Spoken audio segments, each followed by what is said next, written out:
안녕하세요. 세계 자전거 여행자 이성구입니다. 아래 자막 버튼을 누르면 한국어, 영어, 스페인어 자막이 있습니다. 유튜브에서 자동으로 생성되는 자막이 아니라 제가 직접 번역해서 올린 자막입니다.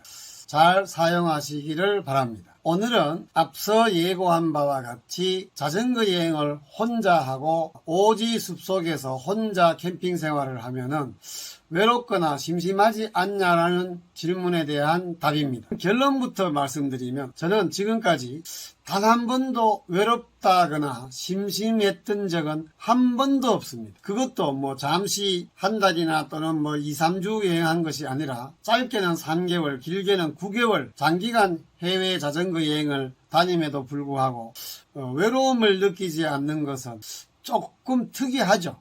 이따금 짐 가득 실은 제가 혼자 여행하는 걸 보고 외국 친구들이 와서 뭔가 말을 걸 때 그들이 하고 싶은 말이 있다는 걸 저는 눈치를 챕니다.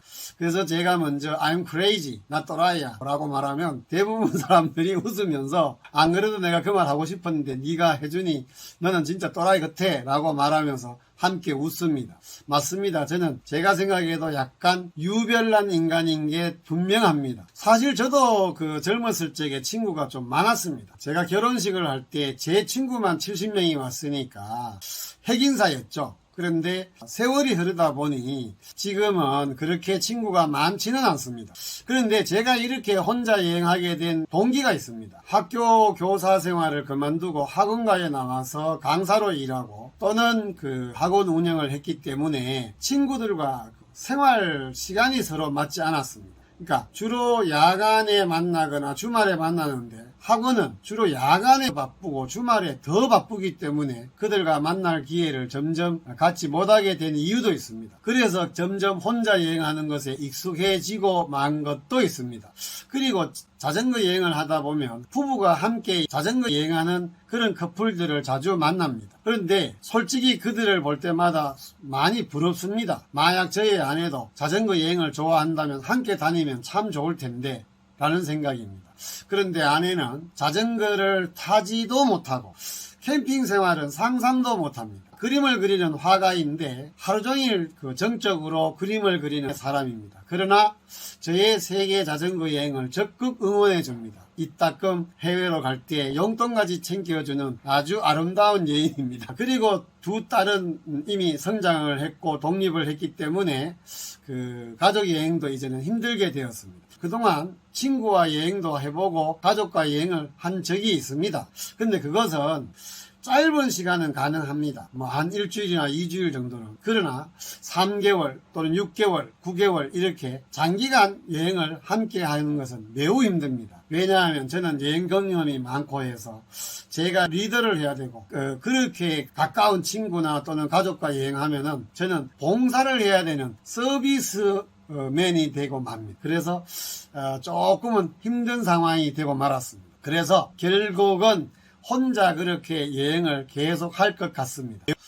그런데 아무 생각이 없다가 어느 날 저도 스스로에 대해서 한번 생각해 봤습니다. 짧은 기간도 아니고 길게는 9개월 정도 자전거로 혼자 외국에 나가서 오지 숲속에 자면서 왜 외로움을 느끼지 않을까 하는 의문을 가져보았습니다.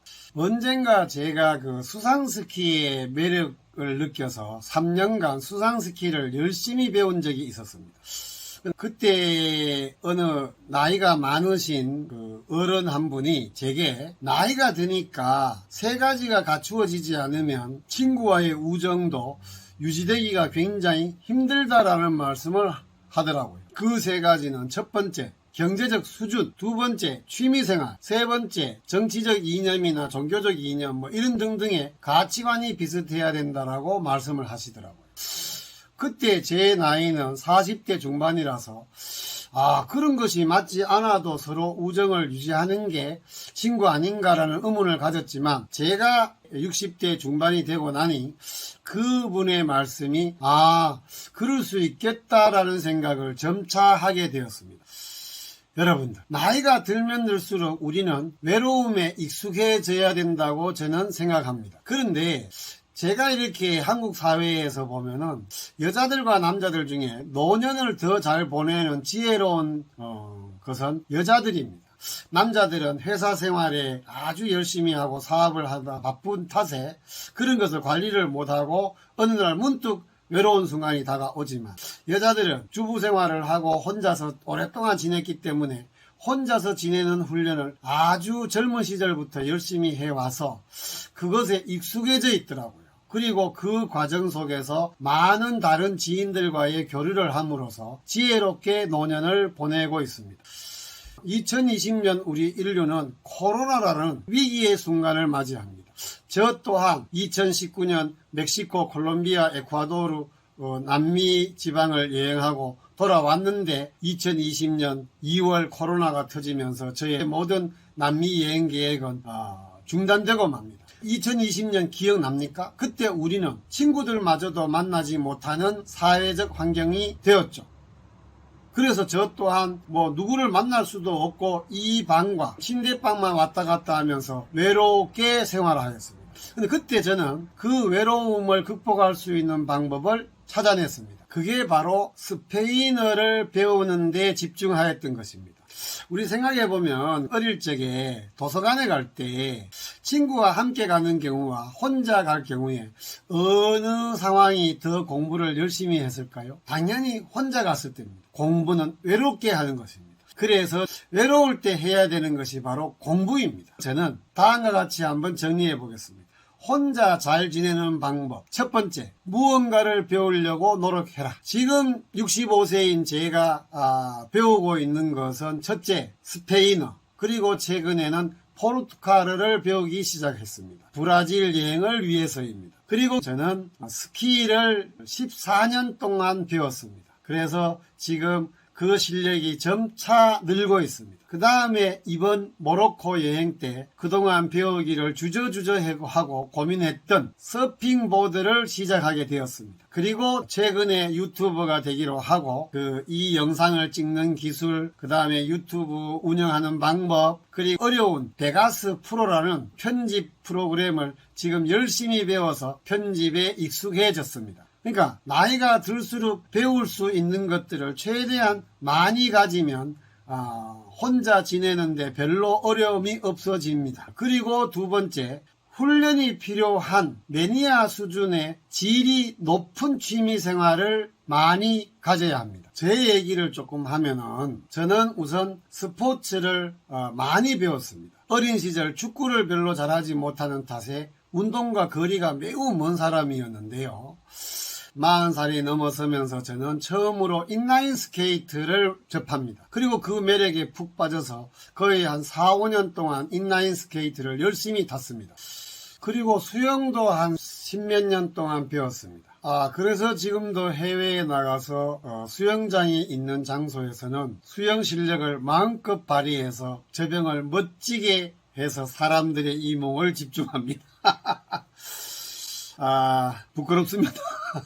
자랑을 하려니까 조금 부끄럽네요. 스스로 이렇게 내세우려니까 조금 창피합니다. 그리고 오랜 세월 동안 제가 함께한 스키와 산악자전거는 제가 아마 8, 90세까지도 즐기고 싶은 운동 중에 하나입니다. 그리고 필리핀에 있을 때 스킨스쿠버도 100강까지 해서 어드밴스까지 땄습니다. 그리고 수상스키 3년, 테니스 4년, 그리고 골프 6년. 그러나 골프는 6년간 쳤지만 저에게 전혀 맞지 않는 운동이라서 지금 관심이 1도 없습니다. 그리고 태국 꽃방간에서 배운 카이트 서핑, 그리고 등등 정말 많은 운동을 배웠습니다. 언젠가 저의 둘째 딸이 아빠는 못하는 게 뭐야? 라고 저에게 농담을 하더라고요. 그런데 저는 이렇게 많은 운동을 했지만 운동에 재능이 별로 없는 것 같아요. 그렇게 많이 배웠음에도 불구하고 잘하는 건 별로 없습니다. 그러나 즐길 수 있을 정도로는 배웠습니다. 그런데 제가 이런 스포츠를 즐긴다고 친한 친구들한테 소개를 하면은 그 친구들이 답변이 대부분 다 아이고 나이가 늙어서 그런 취미를 갖는 것은 정말 힘들지 않는가 라고 제게 말합니다. 저는 그런 말을 들을 때 생각이 좀 다릅니다. 제가 만든 말이 하나 있습니다. 선험적 실패라는 말입니다. 즉 경험 이전에 미리 실패하는 것입니다. 선험적 실패. 그러니까 이걸 한번 해봐라, 이걸 한번 해보자 이러면 이래서 안 되고 저래서 안 되고 등등등 자기가 실패할 가능성이 있는 여러 가지 근거를 미리 말해서 그것을 하지 않으려고 합니다. 저는 그 선험적 실패를 거부합니다. 해보지도 않고 선험적 실패로 모든 것을 단정 지어버리면 이 세상은 아무 일도 일어나지 않고 골방의 노인네로 전락하고 말 수도 있겠죠. 도전하라.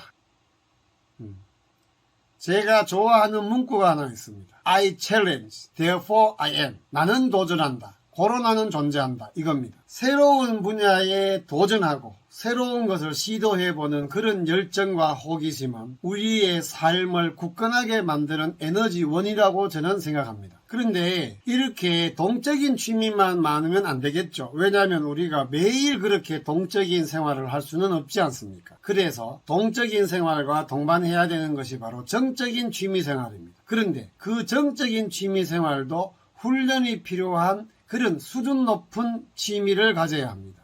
저는 음악에 대해서 굉장히 개방적입니다. 재즈, 클래식, 뉴에이지, 팝, 라틴팝 등등 세계의 모든 음악을 나름 즐기고 있습니다. 다행스럽게도 제가 어릴 적에 초등학교 시절에 그 바이올린을 한 3년간 배운 적이 있습니다.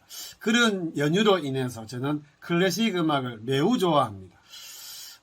굉장히 비싼 장비는 아니지만 진공관 앰프와 하베스 스피커라는, 그리고 CD 플레이어와 데크 이런 등등의 장비를 갖추어서 나름 음악을 즐깁니다. 달달한 그런 음악을 들으면서 하루를 지내는 것도 저의 중요한 취미생활 중에 하나입니다.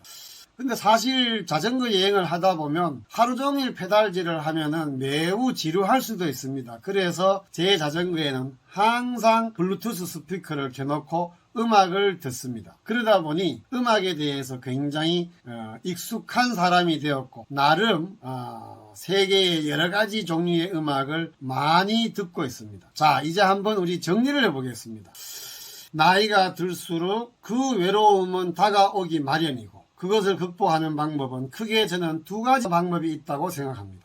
하나는 그 외로움을 이기기 위해서 여러 친구들을 만나고 많은 사람들과의 관계를 맺으면서 그 외로움을 극복하는 방법이 있고, 그건 바로 외부의 관계 속에서 외로움을 극복하는 방법이죠. 두 번째 방법은 제가 지금 말한 대로 자기가 즐기고 싶은 취미생활, 훈련의 강도가 높은 취미생활을 많이 갖고 또 여러 가지를 많이 배우는 그 방법 중에 어느 것이 보다 더 긍정적인가. 물론 누구나 다 이 두 가지를 잘 균형을 맞추어서 하는 것이 가장 좋다고 말합니다. 그러나 저는 그런 양시론이나 막연한 조화와 절충은 논쟁에서는 하면 안 된다고 늘 학생들에게 가르칩니다. 왜냐하면 그것은 좋은 게 좋다는 식의 절충론, 조화론에 불과하거든요. 그래서 제가 지금 말하고자 하는 것은 어느 방향이 더 어느 쪽을 향하는 게 더 지혜로운가라는 방향성에 대한 거지 한쪽을 완전히 무시하자는 얘기는 결코 아닙니다. 그런데 이 지점에서 저는 이렇게 설명하고 싶습니다. 친구들과 만나서 수다를 떨고 돌아오다가 보면은 왠지 모르게 돌아오는 길에는 무언가 허전하고 공허합니다. 그 이유가 무엇일까요?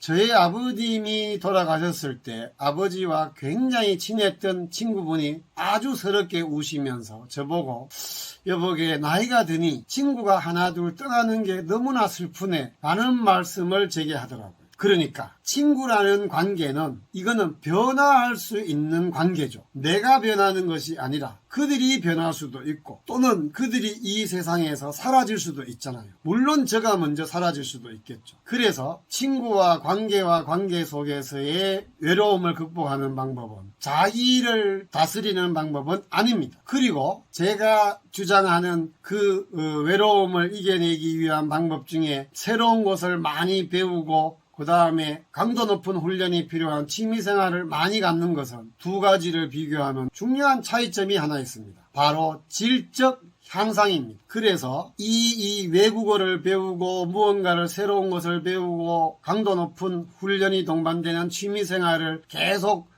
반복하면은 나의 그 삶의 질이 동반 상승을 하잖아요. 그러나 친구와의 만남은 질의 향상을 이루지는 않습니다.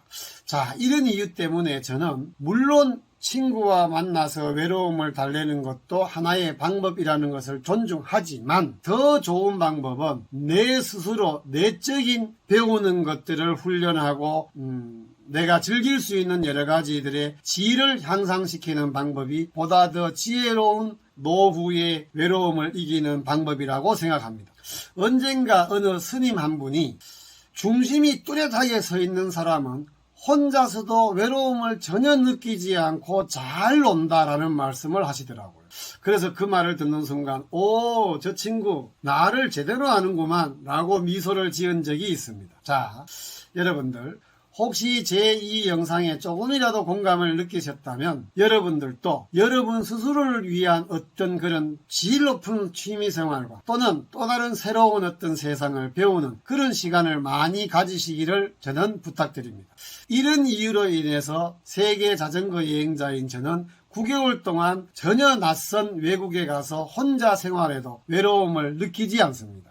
사실 철학적으로 이것은 실존주의와 굉장히 관계가 있습니다. 여러분들이 잘 알고 있는 김현성의 가을의 기도라는 시가 있습니다. 처음에는 가을에는 기도하게 하소서 하고 어쩌고 저쩌고 하다가 마지막에 그 주제는 가을에는 홀로 있게 하소서 라는 얘기가 나옵니다. 이 시는 바로 실존주의, 실존주의라는 그런 의미 있는 철학과 관계에 있는 시입니다.